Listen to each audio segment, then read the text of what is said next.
चलिए आइए देखते हैं। लास्ट वीडियो में मैंने आपको बताया था अफर्मेटिव के जितने भी टेंस है सारे टेंस के अफर्मेटिव के रूल्स को मैंने आपको बताया था, लेकिन निगेटिव और इंटरोगेटिव के बारे में हमने आपको नहीं बताया था। मैंने आपसे कहा था कि मैं एक नई वीडियो लेके आऊंगा, उस वीडियो में बताऊंगा कि कैसे हम अफर्मेटिव के रूल को निगेटिव और इंटरोगेटिव में बदलेंगे, और एक बार में ही आप चीजों को समझ जाएंगे।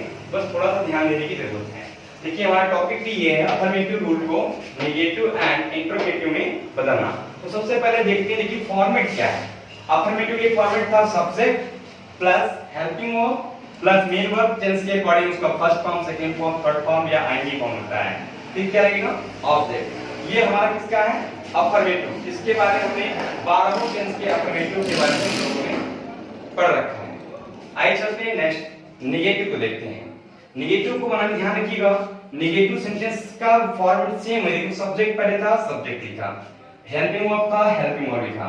अब आप ध्यान रखिएगा नॉट, नेगेटिव मतलब नकारात्मक, इसमें नॉट का आना अनिवार्य है। ऐसी स्थिति में नॉट का जो प्रयोग होता है इन दोनों वर्ब के बीच में होता है, हेल्पिंग वर्ब के बाद और मेन वर्ब से पहले। एक बात ध्यान रखिएगा, नॉट हमेशा मेन वर्ब से पहले आता है, हेल्पिंग वर्ब के बाद आए या ना आए ये कोई कंडीशन नहीं बहुत ज्यादा रह जाती है, लेकिन ये कंडीशन हमेशा रहती है कि नॉट का प्रयोग हमेशा मेन वर्ब से पहले होगा। क्यों? क्योंकि जब इंट्रोगेटिव सेंटेंस आता है तो हेल्पिंग वर्ब हमारा पहले हो जाता है। ऐसी स्थिति में नॉट हमारा बाद में आता है, लेकिन वो मेन वर्ब से पहले, यानी नॉट का प्रयोग कहां होगा? मेन वर्ब से पहले। ध्यान रखिएगा, पॉइंट दिमाग में रखिएगा, नॉट का प्रयोग कहां होगा? मेन वर्ब से पहले होगा। कहीं कहीं आप देखेंगे तो आपको फिर क्या है सेम वही चीज है, main verb according to tense उसका फॉर्म रहेगा, first form, second form, third form, ING form, फिर क्या ऑब्जेक्ट आपका। ध्यान रखिएगा कभी-कभी होता है क्या है, जैसे आपने देखा will have been, ये मिलता है आपको फ्यूचर परफेक्ट कंटीन्यूअस टेंस। अब आपको इसमें अगर आपको लगाना है नॉट, नॉट कहां लगाएंगे? नॉट जो होता है आप will have been के पीछे नहीं लगाएंगे, बल्कि क्या लगाएंगे? will के तुरंत पश्चात, यानी ये will अब नॉट हैव बीन हो जाएगा, will not have been। क्योंकि देखिए हम जब भी पानी से पौधा होता है पानी कहां डालते हैं? इसके जड़ में डालते हैं ना, कि पत्तियों में डालते हैं। तो इसका जो हेल्पिंग वर्ब है will not will have been का, इसका जड़ क्या है? will, क्योंकि will स्टार्टिंग में आता है, बाद में और चीजें have, I, been ये सब बाद में है। तो इसलिए not का प्रयोग जो होगा वो जड़ के पास होगा, यानी will के पश्चात होगा। ठीक है। अब हेल्पिंग वर्ब जैसे ये नेगेटिव इंटरोगेटिव में चला जाए तो will बाहर जाएगा, इतनी चीजें बाहर नहीं जाएंगी, इतनी अपने स्थान पर ही रुकी रहेंगी। जैसे had been है तो had में अगर इसमें नॉट लगाना कहां लगाएंगे आप? had not been लगाएंगे। बाकी जो एक वर्ड वाले आपके हेल्पिंग वर्ब है उनमें आपको दिक्कत नहीं है, उसमें तुरंत उसके बाद लगना है। दिक्कत तब आती है जब हेल्पिंग वर्ब में 2 या 3 शब्द आ जाते हैं, जैसे will have, shall have, इसमें तो will not have, shall not have, will have, will not have been, shall not have been, इस तरह से। ठीक है, तो हमको लगता है आपको बात क्लियर होगी। फिर समझ लीजिएगा नॉट का प्रयोग कहां होता है? नॉट का प्रयोग हमेशा मेन वर्ब से पहले होता है, नॉट कभी भी सब्जेक्ट से पहले प्रयोग में नहीं आता। आइए चलते हैं नेगेटिव इंटरोगेटिव के पास में। इंटरोगेटिव में 2 तरह के रूल्स होते हैं, एक ऐसा जिसका आंसर यस या नो में आता है, मतलब जिस प्रश्न का शुरुआत किससे हो? क्या से हो? क्या आप खाना खाते हैं? आंसर आएगा यस या नो। खाते हैं तो यस, नहीं खाते हैं तो नो। ठीक है। और एक होता है जिसका उत्तर यस या नो में नहीं दे सकता, आप खाना क्यों खाते हैं? ऊर्जा प्राप्त करने के लिए, जीवित रहने के लिए। इसका आंसर ऐसा आएगा।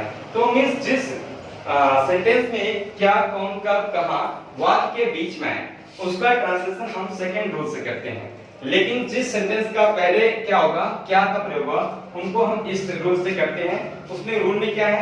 इंटरोगेटिव में रूल क्या होता है कि सेम यही प्रोसेस है। हमने देखिए मेरा मेन जो रूल है वो कौन है? सब अफर्मेटिव का है।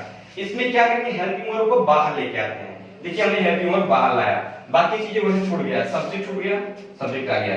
अगर बीच में नॉट वगैरह नहीं करते हो, नॉट लगा लेंगे, फिर क्या था? मेन वर्ब लगाया, फिर आपका ऑब्जेक्ट था, और लास्ट में क्वेश्चन मार्क। कहने का मतलब है केवल इसी को उठाकर हमने आगे रख दिया है। देखिए अगर हम इसको उठा के यहाँ आगे कर देते क्या हो जाएगा?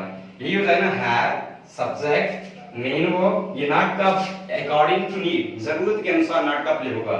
अगर नॉट का नहीं, शब्द का प्रयोग नहीं हुआ है तो आप नॉट का प्रयोग नहीं करेंगे, अगर हुआ तो करेंगे। ठीक है। और ये आप जानते हैं जब आपका वाक्य के बीच में क्या, कौन, कब, कहां, कैसे आता है ऐसे में आप सबसे पहले उस शब्द की अंग्रेजी लगाएंगे, फिर हेल्पिंग वर्ब, फिर सब्जेक्ट, फिर नॉट। तो इस तरह के रूल में अब आप हेल्पिंग वर्ब के स्थान पे हर टेंस की अलग-अलग हेल्पिंग वर्ब है, आप लगा सकते हैं। तो ये आपके समस्त टेंस का आपका अफर्मेटिव, नेगेटिव और इंटरोगेटिव का रोल कंप्लीट हो गया। इस तरह से आपका टेंस समाप्त हो गया। अब आपको एक्सरसाइज के लिए सेंटेंस दिए जाएंगे, उस सेंटेंस के बेस पे आपको क्या करना होगा, एक्सरसाइज में आपको ट्रांसलेशन करना होगा।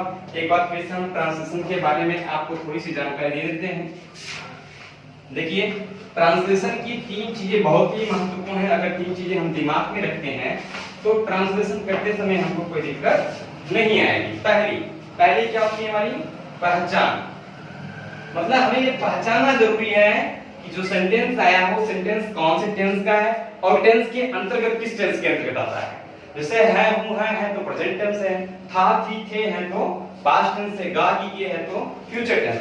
आप बात इतने से ही नहीं कंप्लीट होती है, क्योंकि प्रेजेंट में भी चार है, पास्ट में भी चार है और फ्यूचर में भी चार है। तो अब उनके अंतर्गत हमने उनका भी पहचान बताया है। इंडेफिनिट की पहचान ता, थी, थे, कंटीन्यूअस की पहचान रहा, रही, रहे, फ्यूचर परफेक्ट की पहचान चुका, चुकी, चुके और परफेक्ट कंटीन्यूअस की पहचान रहा, रही के साथ टाइम का प्रयोग होता है। तो लास्ट में जैसा अब आप दोनों को मैच कर लेंगे तो आपको पता चल जाएगा कि ये कौन सा टेंस है। फिर पहचान हो गया। पहचान के बाद क्या होता है, अब आपको ट्रांसलेट करने की जरूरत होती है। ट्रांसलेट करने के लिए आपको वर्ड मीनिंग आपके पास होना चाहिए, शब्दकोश आपके पास होने चाहिए ना। शब्दकोश आपके पास है तो आप अच्छा से सारे शब्दों की अंग्रेजी याद कर लेंगे, तो आपको ट्रांसलेशन करने में मदद मिलेगी। तीसरी चीज होती है नियम। इन तीन चीजों के बिना आप ट्रांसलेशन नहीं कर सकते हैं।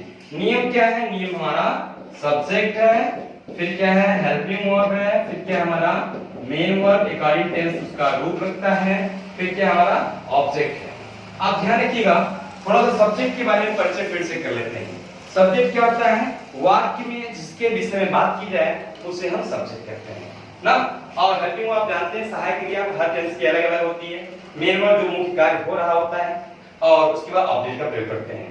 तो इन तीन बातों को अगर आप दिमाग में रखते हैं, ट्रांसलेशन डेट से है आपका सही होगा।